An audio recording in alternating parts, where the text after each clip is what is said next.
नमस्कार दोस्तों, स्वागत है आपका अपने चैनल पर जहां पर आपको स्टॉक मार्केट की लेटेस्ट न्यूज मिलती रहती है। तो आज है 8 जून 2021 और आज के दिन हम केमिकल सेक्टर की दो कंपनी की बात करने जा रहे हैं। आप जानते हैं हम रेगुलरली डिस्कस करते हैं जैसे ही कोई बड़ी अपडेट आती है। तो यहाँ पर हम दीपक नाइट्राइट एंड लवीन फ्लोरिन की स्पेसिफिकली बात करने जा रहे हैं। आज काफी दिनों बाद इनमें एक वैलिडेशन वाली तेजी देखने को मिली, यानी आप जानते हैं इन स्टॉक में अप्रूव तो जरूर आते हैं, पर जिस लेवल की हम काफी समय से बात कर रहे थे दोनों स्टॉक्स में, फिलहाल उन्होंने सस्टेन किया उस लेवल को और आज हमें हाई तेजी देखने को मिली है। तो यहाँ पर आप जानते हैं कि फिलहाल बुल रन में और ऐसे स्टॉक्स में जिनकी परफॉर्मेंस जबरदस्त हो, वहां पर ऐसी तेजी तो देखने को मिल जाती है 1 से 2 दिन पर।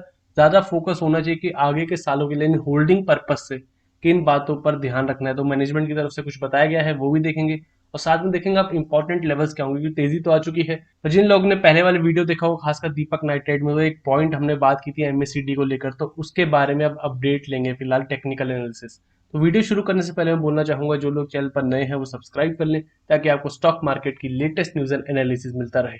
देखिए दीपक नाइट्राइट 1827 पर चलता दिखाई दे रहा है, 4% से ऊपर की तेजी है। जिस लेवल की हमने बात की थी, अगर 1 मिनट का चार्ट लगाए तो लगभग 1700 के आसपास कोई लेवल था, वो हर बार होल्ड किया है। एंड यहाँ पर स्टॉक में हर बार वहां से बाइंग आई है, यानी जो बड़े इन्वेस्टर्स हैं, क्योंकि आप जानते हैं इतनी बड़ी मूव, स्टॉक के मार्केट कैप देखिए 25,000 करोड़, तो इतनी बड़ी मूव रिटेल इन्वेस्टर नहीं करते। इसलिए वहां पर लेवल्स डिफाइन करते हैं बड़े प्लेयर्स और उनके अकॉर्डिंग हमें प्ले करना होता है। तो 6 मंथ की अगर बात करें तो आप देख सकते हैं कि इन स्टॉक्स में, यानी केमिकल स्टॉक्स में, बीच में मार्च के आसपास से या फरवरी एंड से एक जबरदस्त तेजी आ गई थी, जहां पर 50, 60, 70% इस रेंज में भागे थे काफी मेजर कंपनीज।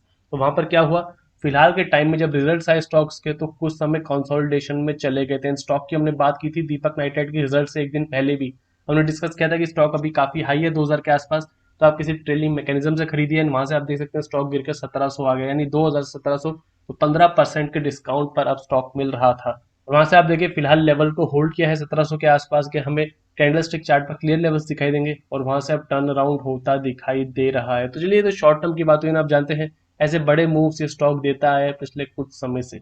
नवीन फ्लोरिन की बात करें तो यहाँ भी आप देखिए आज के दिन एक जबरदस्त तेजी है, 5% से ऊपर की डे हाई देखें 3404 तक का हाई बनाया है कंपनी ने। और आज के दिन आप देखिए स्टॉक ने जो लेवल्स थे हमारे 3100 के आसपास, 3300 के आसपास, ये जो प्राइस बैंड था आज इसको कट कर दिया है। 6 मंथ का चार्ट देखें तो यहाँ पर भी आप देख सकते हैं कि मार्च के अराउंड स्टॉक में जबरदस्त तेजी आई, जहां पर स्टॉक 2400 से बढ़कर सीधा 3600 3700, तो 50% थोड़े से समय में स्टॉक बढ़ गया, जिसकी वजह से ऐसी करेक्शन आज नहीं तो कल आनी थी और स्टॉक में वो करेक्शन आ चुकी है। देखिए आप क्या फ्लैट बेस बनाया है स्टॉक ने और वहां से अब रैली करना दोबारा शुरू कर दिया है। एनएससी पर देखें प्रेजेंट टाइम में, तो आप देखिए दीपक नाइट्रेट की बात करें तो 13,70,000 से ऊपर शेयर्स ट्रेड हुए हैं अब तक, जिसमें 4.5 लाख क्वांटिटी अभी डिलीवर उठाई गई है, 33% की डिलीवरी।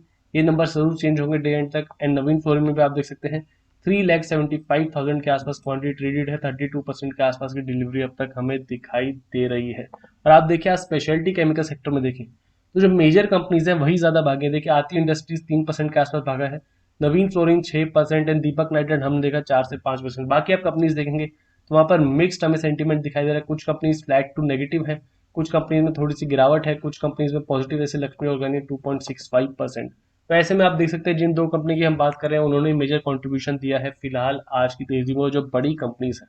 तो यहाँ पर देखते हैं कि सेगमेंट्स क्या है कंपनी का और उसके बाद देखेंगे कि किन सेगमेंट्स को लेकर मैनेजमेंट ने बताया कि आगे फोकस ज्यादा रहेगा, यानी जहां से रेवेन्यू ज्यादा आता है अगर वहीं पर फोकस ज्यादा है तो आप जानते हैं आगे कंपनी के प्रॉफिट बढ़ सकते हैं। तो कंपनी के चार मेजर सेगमेंट्स हैं: basic chemicals, fine and speciality chemicals, performance products और साथ में फेनोलिक्स।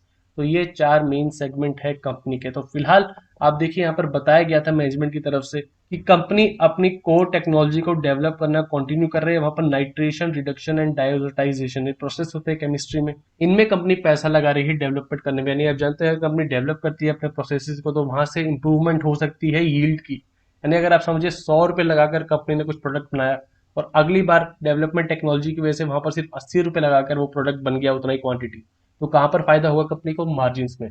तो इसलिए कंपनीज एक्सपेरिमेंट करती रहती है और साथ में बताया जा रहा है कि इन्वेस्ट कर रही है लगभग 300 करोड़ के आसपास प्रोडक्ट्स में, जो new agro chemical and pharmaceutical intermediates में काम करेंगे। तो यहाँ पर अभी क्लियर बता दिया कि 300 करोड़ के आसपास यहाँ पर इन्वेस्टिंग होगी और इसके साथ साथ इंट्रोड्यूस होंगे नए प्लेटफॉर्म जैसे फ्लोरिनेशन और फोटोक्लोरिनेशन, ये भी आगे अंडरटेक हो रहे हैं। तो नई इन्वेस्टमेंट है वो एक्सपेक्ट कर रहे हैं to completed by the second half of next year, यानी आप जानते हैं FY 22 शुरू हो गया है, तो इसके सेकंड हाफ तक वो उम्मीद कर रहे हैं कि यहाँ पर इन्वेस्टमेंट्स के जो काम है वो कंप्लीट हो जाएंगे और वहां से हमें रिजल्ट्स आने दिखेंगे। तो ये मेन बात बताई गई है दीपक नाइट्रेट की तरफ से। नवीन फ्लोरिन की देखें तो यहाँ पर आप देखें नवीन फ्लोरिन मेनली फ्लोरोकेमिकल्स में काम करती है। वहाँ पर अलग अलग सेगमेंट होते हैं जहाँ पर फ्लोरोकेमिकल्स यूज होते हैं, जैसे refrigeration gas, inorganic fluoride, speciality chemicals. तो ऐसे में कंपनी प्रोडक्ट करती है और साथ में क्रैम्स यानी contract research and manufacturing services दूसरे प्रोडक्ट दूसरी इंडस्ट्रीज के लिए। तो ऐसे में यहाँ पर आप देखिए कंपनी का कंट्रीब्यूशन कैसे आता है। स्पेशलिटी केमिकल्स का देखिए अगर पूरे साल का हम कंपेयर करते हैं तो FY20 में 381 करोड़ रेवेन्यू था, 453 करोड़, तो 20% की उछाल स्पेशलिटी केमिकल सेक्टर में आई है। जहां पर अगर आप ज्योग्राफी देखें तो इंटरनेशनल सेक्टर से लगभग 40% और इंडिया में 60% बिजनेस है। सेकंड आप देखिए क्रैम्स, जो हमने देखा contract research and manufacturing services, तो यहाँ पर 62% का उछाल आया है सिर्फ एक साल के अंदर, 173 करोड़ से 279, और जिसकी वजह से आप देख सकते हैं कि यहाँ पर इस सेक्टर ने भी एक अच्छी भूमिका निभाई है ओवरऑल रेवेन्यू में। और वहीं पर कंपनी ने बताया कॉस्ट इंप्रूवमेंट इनिशिएटिव लिए गए हैं ताकि ये प्रोडक्ट्स का रिपीट हो पाए FY22 में, यानी यहाँ पर क्रैम से उम्मीद है कंपनी को FY22 में भी। और ऐसे में इंटरनेशनल से ही 100%, तो मेनली इंटरनेशनल में ही कंपनी का क्रैम्स बिजनेस हमें दिखाई देता है। थर्ड आप देखें इनऑर्गेनिक फ्लोराइड्स, तो यहाँ पर कंपनी को जरूर एक घाटा हुआ है, 207 करोड़ से 193 करोड़ का रेवेन्यू, यहाँ पर रेवेन्यू कम हुआ है। तो कंपनी ने बताया कि फिलहाल के क्वार्टर में कम परफॉर्मेंस जरूर इंप्रूव हुई है, और साथ में जो न्यू इंटरनेशनल कस्टमर एक्विजिशन है, यानी यहाँ पर कंपनी ने नए कस्टमर्स बनाए हैं इंटरनेशनल मार्केट में, वो ड्राइव कर सकते हैं फ्यूचर की ग्रोथ को। तो 1 से 2 साल में आप जानते हैं चलता रहता है, कोई सेक्टर ज्यादा ऊपर जाता है, कोई सेगमेंट थोड़ा नीचे जाता है। और यहाँ पर आप देखिए इंटरनेशनल 12% है, इंडिया में 88% बिजनेस है। फोर्थ आप देख सकते हैं रेफ्रिजरेंट बिजनेस, यहाँ पर भी 20% डाउन है। और कंपनी ने बताया है कि ट्रेड एंड सर्विसेज सेक्टर ये काफी हिट हुआ था कोविड से, और फिलहाल डिमांड में अपटिक आया है Q4 में। और यहाँ पर आप जानते हैं जो Q1 है वहां पर इंडिया मार्केट में तो कम से कम, यानी अपने डोमेस्टिक मार्केट में थोड़ी तरीके की मंदी जरूर रहेगी, तो इंटरनेशनल वहां पर काम करे। वो इंटरनेशनल आप देख सकते हैं यहाँ पर कितना है, 46%। तो अगर डोमेस्टिक सेक्टर भी आगे रिवाइव होता है, इंटरनेशनल सेगमेंट भी आप जानते हैं अभी फिलहाल इंडिया से बेहतर था वहाँ, क्योंकि यहाँ काफी ज्यादा टाइट लॉकडाउन था सेकंड वेव को लेकर, तो ऐसे में आगे एक्सपेक्ट बदल सकते हैं। और यहाँ पर कंपनी ने बताया भी है कि international cells have shown growth traction, तो यानी फिलहाल के क्वार्टर में Q4 में इंटरनेशनल सेल्स में थोड़ी इंप्रूवमेंट आई है, जो 20% डाउन है ईयर ऑन ईयर। तो इन दो सेगमेंट पर कंपनी को मेन काम करना है, रेफ्रिजरेंट एंड साथ में इनऑर्गेनिक फ्लोराइड बिजनेस पर।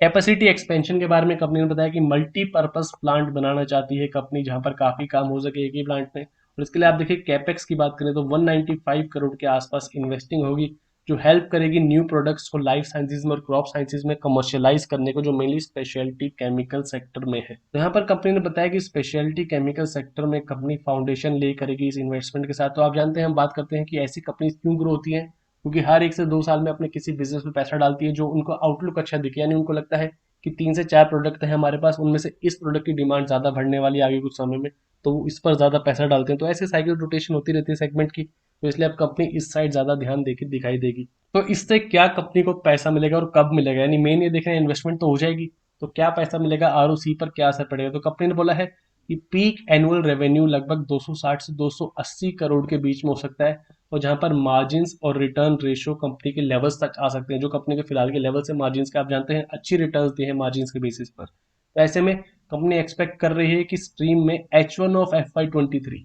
यानी जब FY23 शुरू होगा उसके फर्स्ट हाफ में, यानी पहले 2 क्वार्टर में कंपनी उम्मीद कर रही है कि ये पीक रेवेन्यू आने कंपनी को दिखेंगे। और उसके अलावा कंपनी हाई परफॉर्मेंस प्रोडक्ट्स भी बनाना चाह रहे हैं। यहाँ पर कंपनी 410 मिलियन के कॉन्ट्रैक्ट में एक ग्लोबल कंपनी के साथ जुड़ी है ताकि मैन्युफैक्चर और सप्लाई कर पाए high performance product fluorochemical space में। तो ये 2 से 3 आप देख सकते हैं, 410 मिलियन यानी 2800 करोड़ के आसपास प्रेजेंट वैल्यू में। तो ये कंपनी आप देख सकते हैं एक्सपेंशन करने जा रही है, और कैपेक्स रिक्वायर्ड है इस प्रोजेक्ट में 436 करोड़ का। तो ऐसे में कॉन्ट्रैक्ट का पीरियड क्या है, 7 साल, यानी एक लॉन्ग टर्म कॉन्ट्रैक्ट ऑलरेडी है कंपनी के पास। एक्सपेक्टेड कब है, Q4 FY22, यानी इस साल के एंड तक, यानी नेक्स्ट जनवरी से मार्च के बीच में 22 में वहां पर कंपनी उम्मीद कर रही है कि ये प्रोजेक्ट आगे बढ़ेंगे। तो चलिए ये हुई कंपनी के फंडामेंटल्स की लॉन्ग टर्म की बात। अगर लेवल्स की बात करें तो आप जानते हैं दीपक नाइट्रेट की बात करते हैं हम पहले। यहाँ पर हम हमेशा लॉग चार्ट देखते हैं, क्योंकि आप जानते हैं वहाँ पर परसेंटेज मूवमेंट दिखाई देती है। नॉर्मल चार्ट आपको ऐसा दिखेगा पैराबोलिक मूवमेंट, लॉग चार्ट में आपको परसेंटेज वाइज मूवमेंट दिखेंगी। तो स्टॉक एक तरीके से इस चैनल में अप ट्रेंड कर रहा है लॉग चार्ट में, जहां पर अभी चार्ट के अपर साइड में था, इसलिए आप देख सकते हैं या तो ब्रेकआउट होना था बड़ा, या फिर करेक्शन आनी थी, तो करेक्शन आ चुकी है। स्टॉक ने एक बेस बनाया लगभग 1700 के आसपास, जिस लेवल की हमने बात की थी, डेली चार्ट पर क्लियरली देखेंगे। लॉन्ग टर्म ट्रेंड को क्लियर करने के लिए आप देख सकते हैं यहाँ पर कि फिलहाल लॉन्ग चार्ट में अपने एक बड़े अप ट्रेंड में है। फिलहाल एक तरीके का बेस बनाकर जो पहले रेजिस्टेंस था यहाँ पर 1700 के आसपास, उसको क्रॉस किया, अगेन रीटेस्टिंग हुई है एंड फिलहाल ब्रेक नहीं हुआ है। तो यानी ये लेवल काफ़ी इंपॉर्टेंट है स्टॉक के लिए। डेली चार्ट पर देखें तो आप देखिए वॉलिटिलिटी कॉन्ट्रैक्शन पैटर्न बनता दिखाई दिया है और आज के दिन बड़ी वॉल्यूम से ब्रेकआउट। वॉल्यूम देखेंगे तो ऑलरेडी हमें 2 मिलियन के आसपास अब पहुंचते दिखाई दी है वॉल्यूम। तो बड़ी वॉल्यूम के साथ एक तेजी आई है स्टॉक में। जो करेक्शन थी उसमें 1700 के आसपास के लेवल जिसकी हम बात कर रहे थे काफी पहले से, उसको कंपनी ने प्रोटेक्ट किया है। एंड अब जानते हैं एक बात हम डिस्कस करते हैं कि ट्रिलिंग मैकेनिज्म लगाइए। तो स्टॉक ने आज 21 ईएमए को क्रॉस किया है अगेन। एंड यहाँ पर 50 ईएमए भी लगभग इस लेवल तक आ गई है जो सपोर्ट है 1700 के आसपास। तो शॉर्ट टर्म के लिए कंपनी का सपोर्ट है वो है 1700 के, आप राउंड नंबर लेकर चल सकते हैं। एंड एक इंपॉर्टेंट बात एमएससीडी को लेकर जो हमने लास्ट टाइम भी डिस्कस की थी कि देखिए इस टाइम से लेकर अब तक स्टॉक 19 मार्च से अब तक स्टॉक अप ट्रेंड में है, पर आप एमएससीडी देखेंगे तो एमएससीडी में हमें बेयरिश डाइवर्जेंस बनता दिखाई दे रहा है। लास्ट टाइम हमने क्या बात की थी कि अगर ये लेवल ब्रेक होता है एमएससीडी की वजह से स्टॉक और नीचे आ सकता है, 1500 तक के लेवल्स तक टेस्ट कर सकता है जहां पर 100 ईएमए का सपोर्ट मिलेगा। तो इसलिए आप देख सकते हैं फिलहाल स्टॉक का बॉटम प्रोटेक्ट किया गया है। एंड ऐसे में पर ये बात नहीं बोलनी है कि अभी भी ये चीज वैलिड है, हो सकता है थोड़ी तेजी कर दे स्टॉक और वहां पर आप देखिए एमएससीडी अपनी ट्रेंड लाइन रेजिस्टेंस पर आ जाए। क्योंकि एमएससीडी या कोई भी इंडिकेटर्स क्या है, ये कुछ ऐसे फॉर्मुलेज हैं जो आपको प्राइस को थोड़े अलग पर्सपेक्टिव से दिखाते हैं। यानी आप कुछ चेंजेस करते हैं फॉर्मूला में, जैसे प्राइस है नॉर्मल उसमें कुछ चेंजेस करते हैं तो आपको अलग पर्सपेक्टिव दिखता है कि एक्चुअली क्या हो रहा है प्राइस में। तो ऐसे में आप देख सकते हैं फिलहाल अभी खतरा टला नहीं। इस बात को आपको जरूर ध्यान रखना है क्योंकि ऐसा ना हो कि स्टॉक थोड़ी तेजी दे, एक स्लाइट न्यू हाई बनाए एंड उसके बाद कंप्लीटली कोलैप्स कर दे एक नीचे स्ट्रॉन्ग बॉटम बनाने के लिए जो असली बॉटम बनेगा स्टॉक का।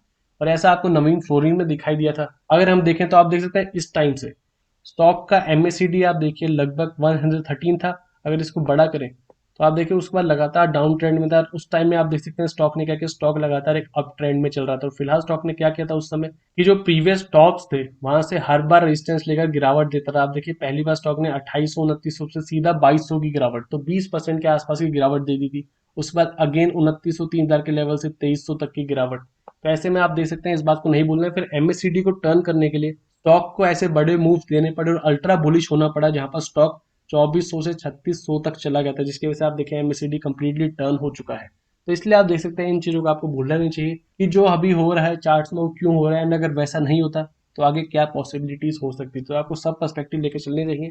तो इस शॉर्ट टर्म के लिए, लॉन्ग टर्म तो आप जानते हैं कि अगर कोई लोग पुराने समय से बने हुए हैं, लॉन्ग टर्म के लिए धमाकेदार कंपनी दिखाई दे रहे हैं, एक्सपेंशन प्लान्स आगे हैं। करेक्शन जरूर होता रहता है स्टॉक में। अगर आप लॉन्ग टर्म में देखें वीकली चार्ट में तो यहाँ पर आप देख सकते हैं कि स्टॉक में काफी बार बड़े बड़े करेक्शंस आए हैं बीच में 2020 से पहले भी। लेकिन लॉन्ग टर्म में कंपनी क्यों सस्टेन करती है, क्योंकि वहां पर कंपनी के प्रॉफिट्स बढ़ते हैं, कंपनी एक्सपेंशन करती है और आरओसी नंबर हमें हाई दिखाई देता है। तो ये थी दोस्तों केमिकल सेक्टर दो company, Deepak nitrite and Naveen fluorine. यहाँ पर हम डिस्कशन किया कंपनी का short term and long term outlook क्या है एंड फिलहाल तेजी के लिए इंपॉर्टेंट लेवल्स कौन से होंगे। वीडियो पसंद आए तो लाइक कीजिए और ऐसी और वीडियोस के लिए चैनल को सब्सक्राइब कीजिए।